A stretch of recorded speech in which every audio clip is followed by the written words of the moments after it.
എൻ്റെ കൈ മസ്ജിദ് ഖിബിലത്തൈൻ.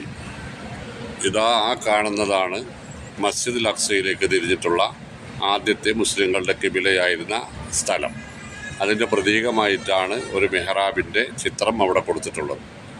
ആ ഭാഗത്തേക്ക് തിരിഞ്ഞാണ് മദീനയിൽ വന്നതിന് ശേഷം 16 or 17 മാസം നബിയും സഹാബത്ത് നമസ്കരിച്ചിരുന്നത് എന്ന് അനസ് ബിൻ മാലിക് റളിയല്ലാഹു അൻഹുവിൽ നിന്ന് ഇമാം ബുഖാരി ഉൾപ്പെടെയുള്ളവർ റിപ്പോർട്ട് ചെയ്യുന്നുണ്ട്.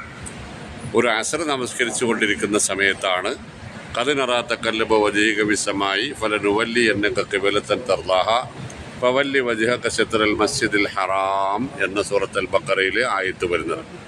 ആയത്ത് കേട്ട നബി സല്ലല്ലാഹു അലൈഹി വസല്ലമ നമസ്കാരത്തിനിടയിൽ തന്നെ അവിടെ നിന്നിങ്ങനെ വലതുഭാഗത്ത് കൂടെ തിരിഞ്ഞ് നേരെ കഅബയുടെ ഭാഗത്തേക്ക്, ഇതാണ് ഇപ്പോഴത്തെ ഖിബില, കഅബയുടെ ഭാഗത്തേക്കുള്ള ഖിബില, ഇങ്ങോട്ട് തിരിഞ്ഞ് നമസ്കരിച്ചു. സഹാബത്ത് നബി സല്ലല്ലാഹു അലൈഹി വസല്ലമയുടെ പിന്നാലെ നബി നിന്ന നിൽപ്പിൽ തിരിഞ്ഞു. സഹാബത്ത് സ്വഫായി തന്നെ തിരിഞ്ഞു നിന്ന് നമസ്കാരം പൂർത്തിയാക്കി.